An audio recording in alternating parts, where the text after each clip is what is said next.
Hello everyone and welcome to lesson 3-4 on page 114, dividing rational numbers. Now we're going to divide fractions.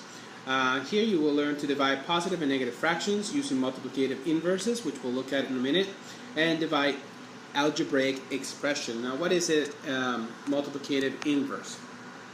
Okay, we have looked at this before, and it's just a review really. All of the properties of integers, so we looked at this during integers, also apply to rational numbers. Two numbers whose product, okay, once you multiply them, is 1 are called multiplicative inverses or reciprocals.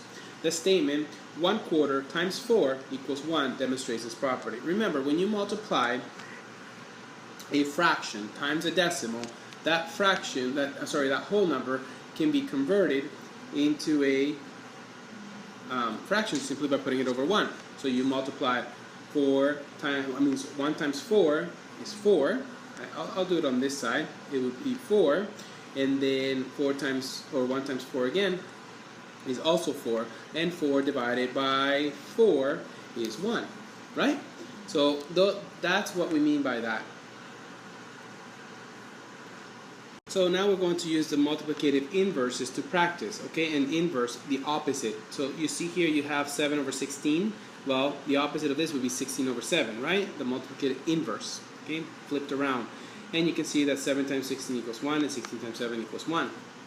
Okay? Or sorry, I should say 7 times 16 will give you a number, and 16 times 7 will give you the same number. When you divide it, you just get 1. And you can see it here as well, okay? With the negative, it's also going to equal 1 because negative times a negative is 1. Let's try it here. Okay, so when we copy it down, I go ahead and I'm going to multiply, so I'm going to put it in parentheses, because parentheses means multiply. It's also a negative, right? 9 over 7, right? And there we go. Now when we multiply, now remember, boys and girls, whenever we multiply, I've tried to teach you this, even though the book doesn't tell us to, we do a cross-reference to simplify. And for this example here, and with any multiplicative inverse, you cross-reference, and you know you have 1 9 here, and you have a 9 here, you have a 7 there, and you have a 7 there. So really what you're going to do is multiply 1 times 1 equals 1, and 1 times 1 equals 1, and it's negative, it's positive, because negative times negative times negative is positive. So it's just 1 over 1, and 1 divided by 1 equals 1. Whenever you multiply mixed numbers, you have to convert it into an improper fraction. So 12 times 2 is 24, plus 1 is 25. So make sure that you have 25 over 12 times 12 over 25, right? Pretty straightforward. Again, you cross-reference. How many multiples of 12 do you have here? We'll have 1. You have 1 here. Multiples of 25, you have 1, and you have 1 here. Again, it's 1 over 1, which equals 1. Okay, so I think we're ready to get into dividing fractions. But before we do, let's just do a quick review. To divide a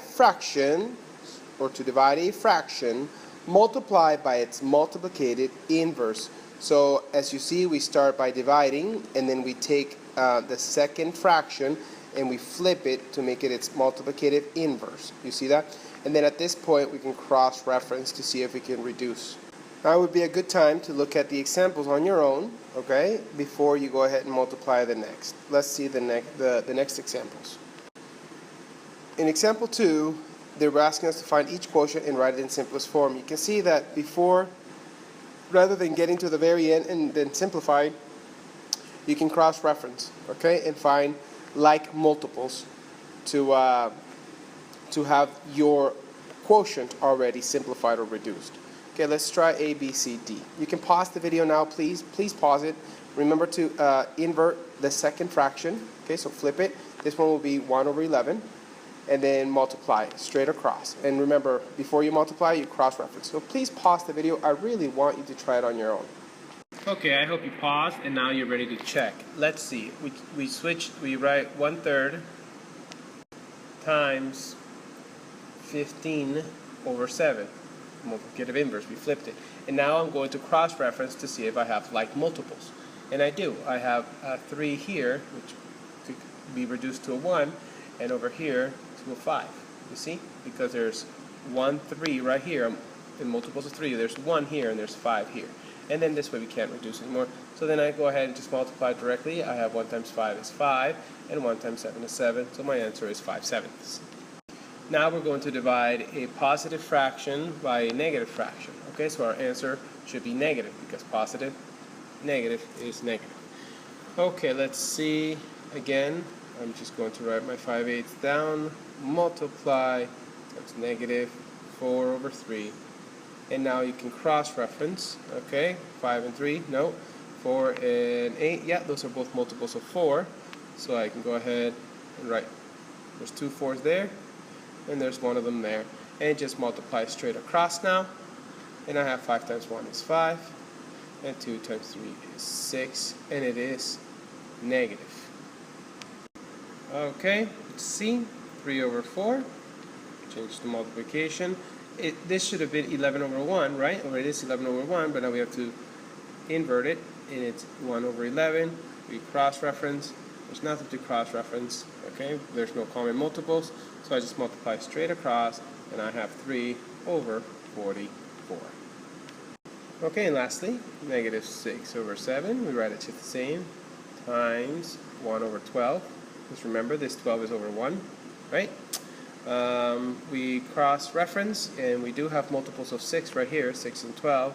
So we go ahead and cross this one to 1, and we cross this one, and we have 2, right? 1 times 2, 1 times 1 is negative 1, right? Because the first one was negative right there, so you can see. And 7 times 2 is 14. So we have negative 1/14. There's your answers again. How did you do? Let me know. Did you understand them all? Did you get them all correct? And then after you checked, okay, let's try example 3. Like always, take a look at the example on your own. I want you to notice that we have mixed numbers, and they have to be changed into an improper fraction before we can work with them. So let's try 3a and b. 3a.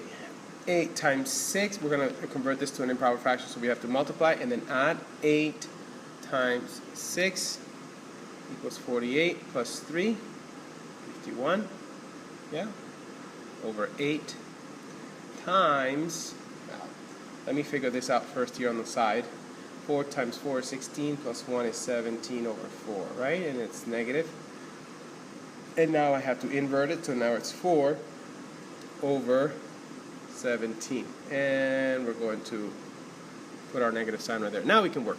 Now, let's look for common factor, or yes, common multiples. Let's see if we can reduce. I'm going to reduce here. This one's simple. I have 1 4 there, and I have 2 of them there. For some of you, you might have realized that right here I have 1 17, and in 51 I have 3 of them. Okay? 3 of them. If you multiply by 17, 17 times 2 is 34, and 17 times 3 is 51. Okay, now we can go ahead and just solve straight across. 3 times 1 and 2 times 1. 3 times 1 is 3, and 2 times 1 is 2. It's still a negative, and then that can be changed to 1 over a half. Negative 1 and a half. Okay, you just saw how I did 3a. Please go ahead and pause the video and do this one on your own. Do it now, please, and then check your answer. Alright, I hope you paused the video, so now let's check. As I mentioned, we have to change into an improper fraction, so 5 times 6 is 30, plus 4 is 34, so we have negative 34 over 5 times, again, I'll just figure this one out here on the side for a second, 10, 12, I have 12 over 5, it's negative. Okay, so then I write 5 over 12 because I have to invert it, and it's negative. And look at this, boys and girls, we know we're going to have a positive answer because it's negative times a negative. But let's cross-reference. Okay, there you go. I have 1 5 there, and I have another 5 here.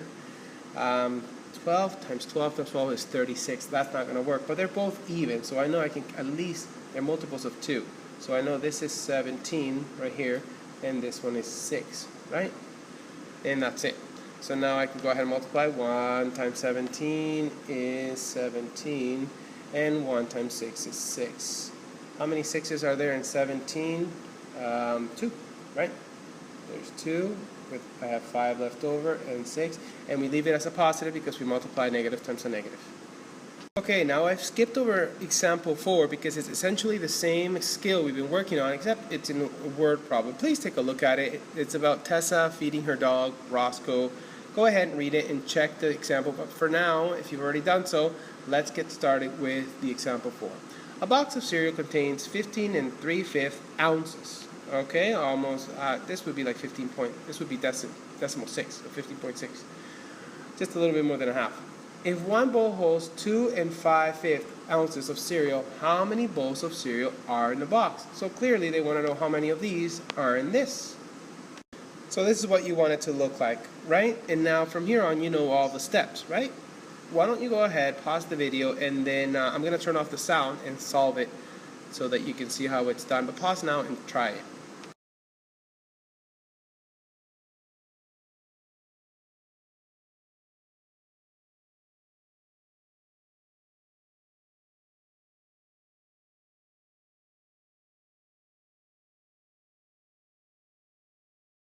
Okay, I hope you were able to follow all the steps I did there.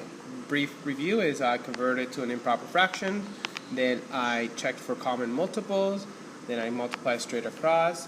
I changed it to a mixed number by seeing how many 6's are in 39. There are 6 of them. 6 times 6 is 36. I have 3 left over. And then I hope you picked up on the fact that 3/6 is a half, and this is how your answer needs to be written in simplest form. Example 5, you'll notice that we can work with algebraic expressions the same way we work with dividing. You can divide algebraic fractions in the same way that you divide numerical fractions. Okay, please follow the example. You notice that you can cancel out, cross-reference the same way. So let's try 5a and b. Please, like I've said every time, try it on your own first. Okay, or at least watch me do 5 and then try 5b on your own. But do something on your own first and check your work. You learn by making mistakes. Okay, so I went right ahead and just inverted the second fraction there, as you can see, and I changed it to a multiplication. So now I'm ready to cross-reference. Let's see. When I look at here, I have multiples of 5. I have 1, 5 there.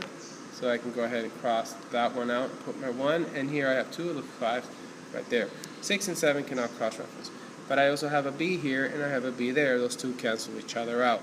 So then I multiply straight across. 1 times 7, or 1/8 times 7 is 7a, right? And then 6 times 2 is 12.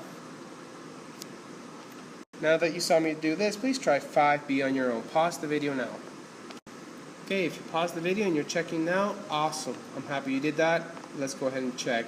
So what I've done so far is I've only inverted the second fraction and changed it to a multiplication. Now we cross-reference, as I mentioned. Cross-reference, there's an m. Well, I don't have to put a 1 because it does mean 1, but I don't have to put it on there. So we'll just get rid of that. M cancels out m, and multiples of 4 here. I have 1, 4 there, and I have 2 there. So now I can just go ahead and work straight through. I have 2n over 1, but we don't have to put it over 1. Everything can be put over 1. So we just leave it as that, 2n. And as I mentioned in class, we will do the guided practice and the independent practice together in class. Okay, see you then.